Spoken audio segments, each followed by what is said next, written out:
So here is a better look at some of the others. And so what I've done is I've tried my best to transplant, because I found that once I get them planted into these larger potters, then that gives the roof us enough room to grow and then actually produce a fruit.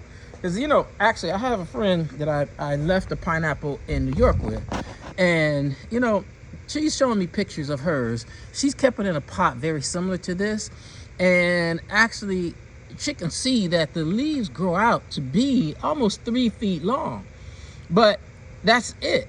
So because she's in an apartment, she doesn't have the ability to put it into a larger pot, so that's all she's got. But when I put mine into these bigger pots, that's when I see some action. So I'm going to work with these guys right here.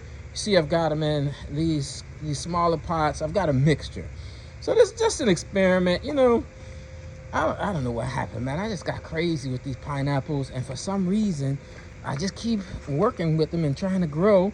And I guess the reason too is because I had such success with the ones, and the fruit came off really well. Now, the things I have to be watching out for this time, making sure that when it gets to Houston hot 100 degrees, that we're not leaving these out, right? So I've got to figure out, and that's why I like to put them in the pots rather than plant them in the ground. That's where, some people may be asking, well, why did you just put them in well, because when it gets to be 100 degrees, nothing really likes to grow, including people, right? So plants are no different. The pineapples are no different. And that's where we'll get back to the story about my lemon tree. So my lemon tree, we had it back in 2017, which to me was a mark of us moving into this house.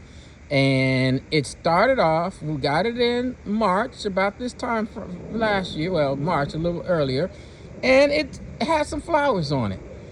And now, obviously, you can see it's been years as it goes and comes and goes and comes. And because of the frost that we get here in Houston, that, I didn't realize, but, basically the frost comes and knocks things out. So that's what happens to my lemon tree. It comes, grows, gets prosperous. It grows up to 8 feet tall. Last year, we probably got about 10 lemons off of it.